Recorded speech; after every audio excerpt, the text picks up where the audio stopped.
It's very obvious that what Putin said a week or so ago is now begun, and that is the intensity of attacks and the commitment to take more territory and advance to the Dnieper.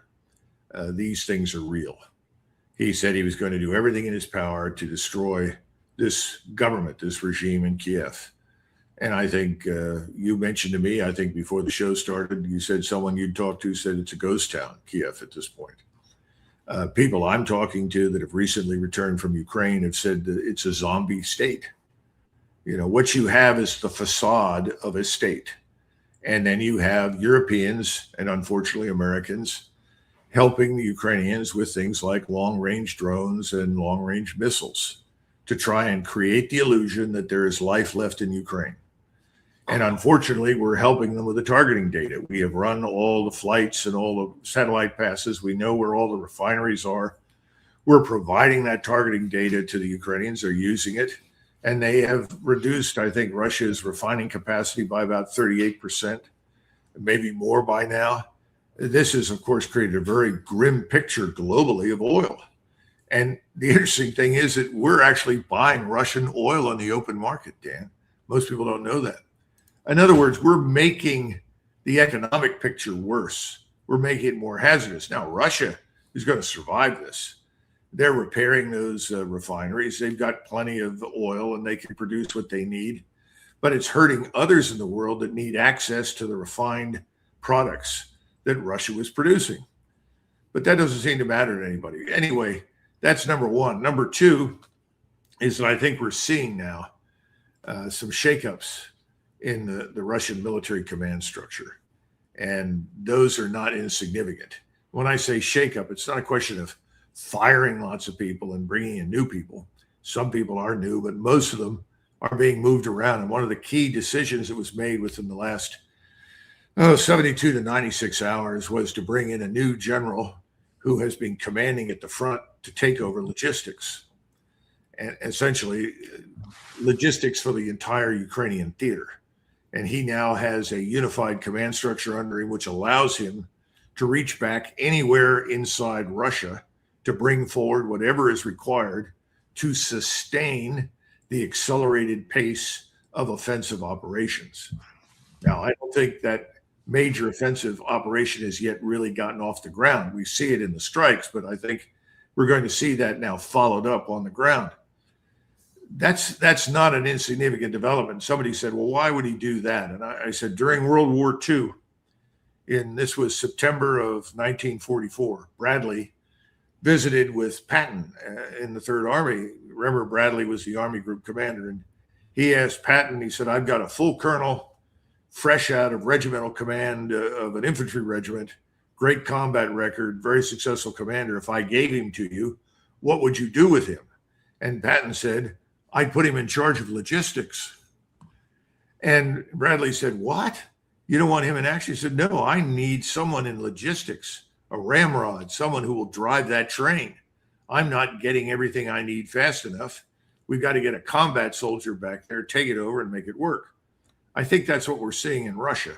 We've also had some changes in the Center Army Group, the Center Army in central Ukraine. It indicates that these axes, operational axes that I've been talking about, I think they are developing. And we'll see where it goes. But it looks like what Ukraine experienced recently, as you point out, what it has virtually no air and missile defense, is going to happen on the ground as well.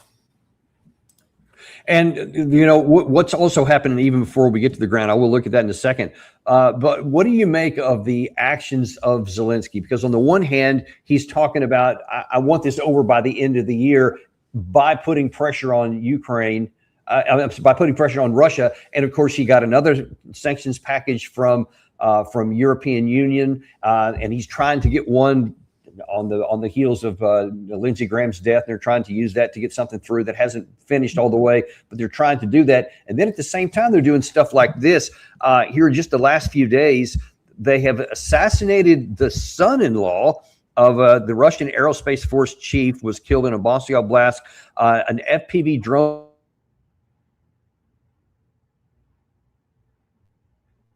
Hello, Dan, I lost you.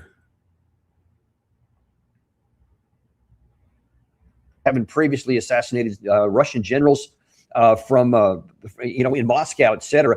Are these kinds of actions going to actually help Ukraine? No.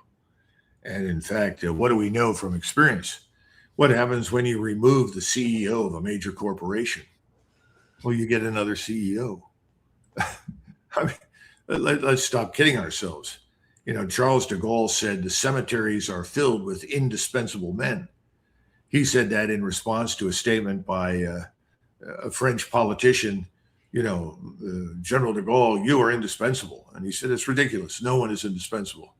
So no, this is not going to help. It's not going to improve the situation in the least.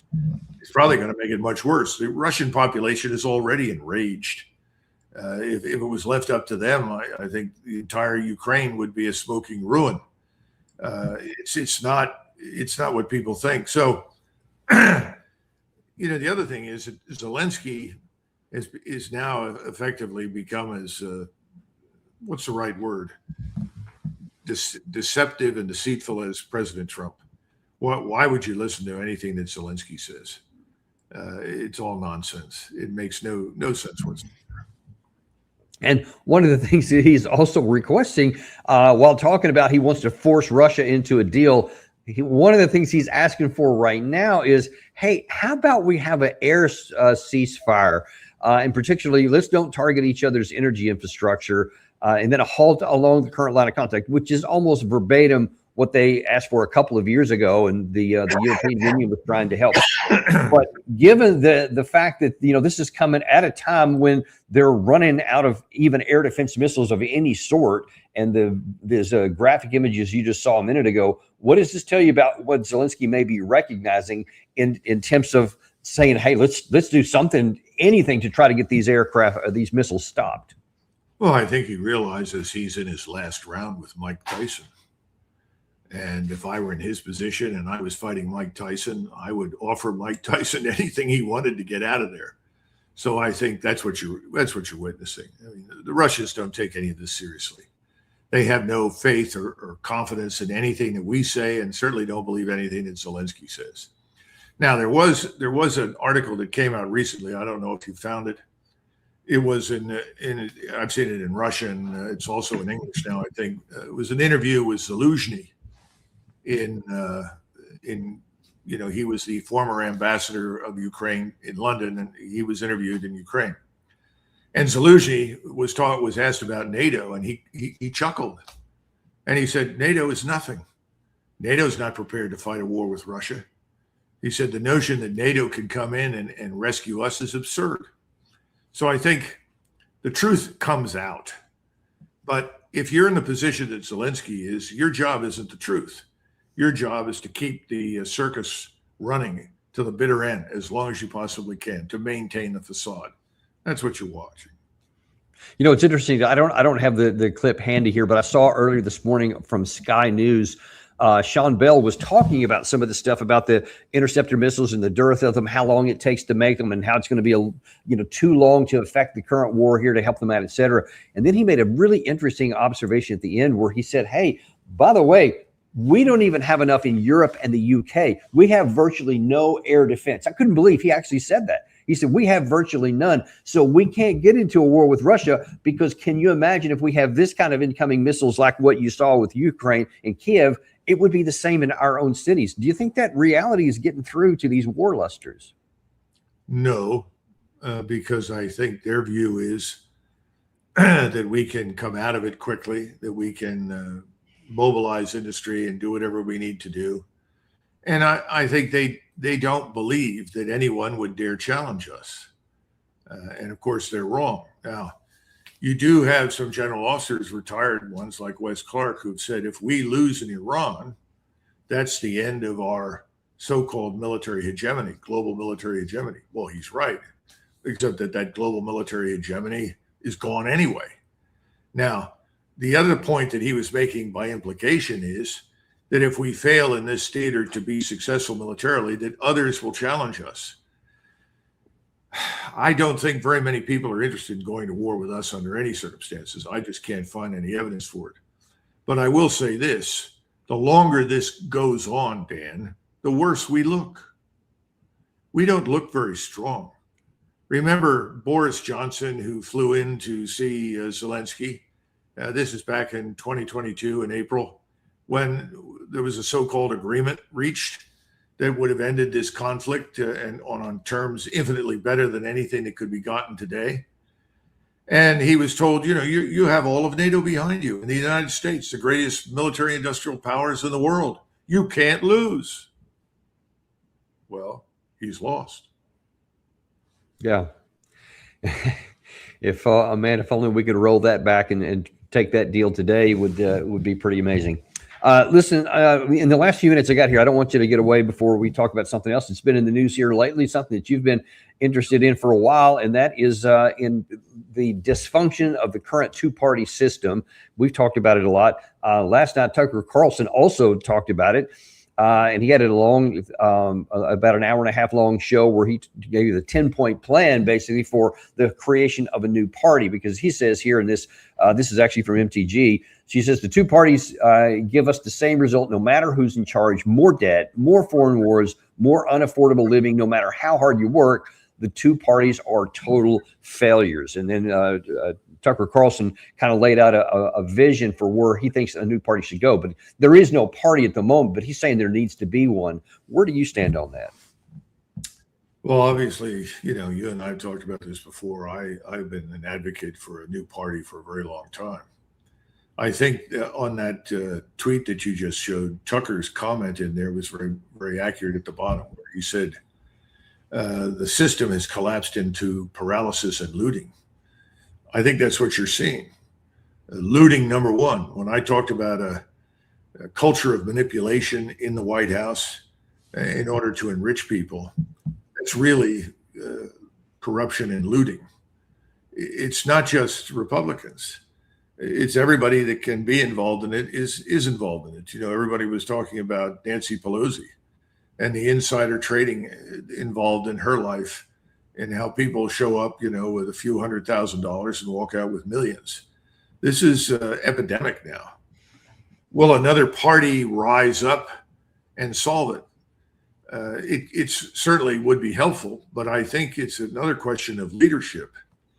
Who's on the bench? Go back to 1968 and look at the very serious conditions in our society at that point. Ultimately, the result was Richard Nixon, whom the left loves to hate. But Nixon was elected because he was tough, intelligent, and people had confidence that he would pull the country together and get the job done. He made a profound error with the Watergate nonsense. But if you look at his record while he was there, he did it. He did succeed.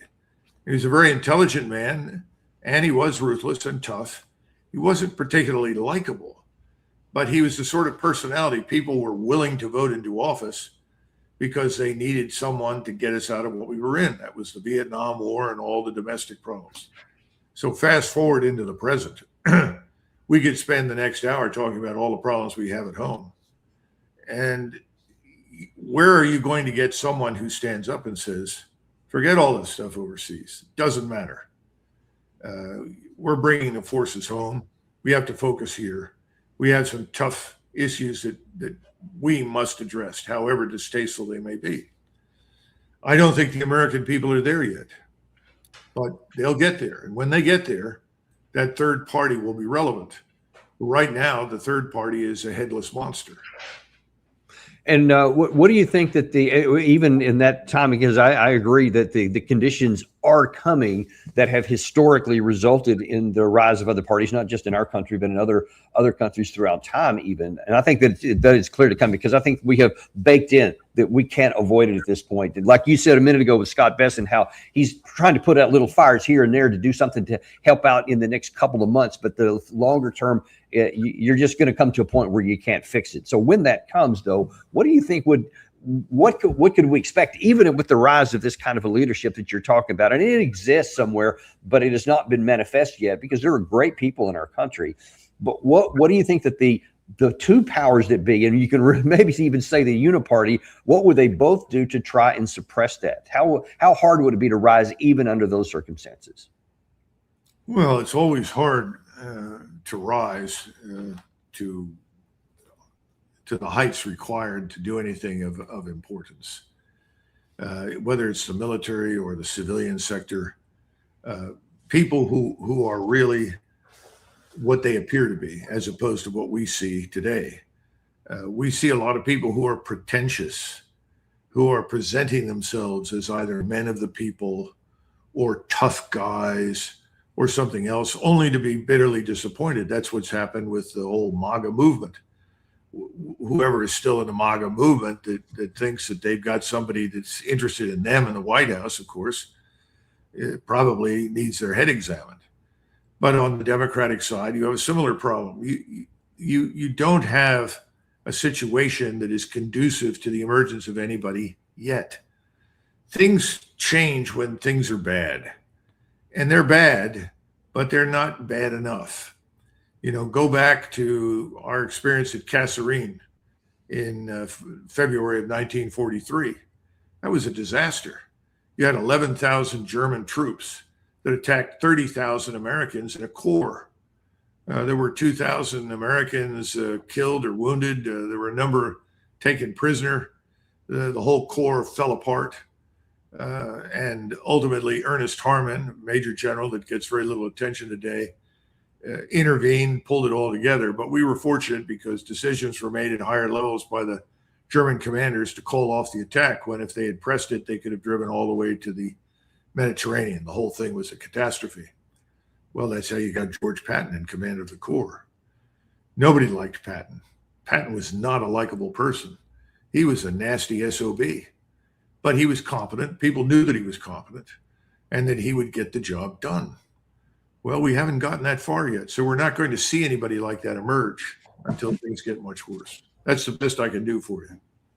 Well, unfortunately, I can't argue with any of that.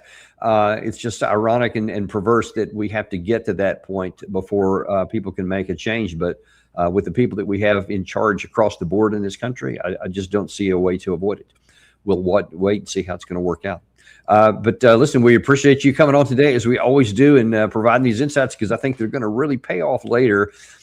Just remind people to go to MacGregorWarrior.substack.com to where you have articles like the one on the screen right there, and all kinds of other ones and other new stuff he may put up soon. Okay, well, thanks, Dan. Yeah, I think people will enjoy the most recent one about 3 wars becoming one.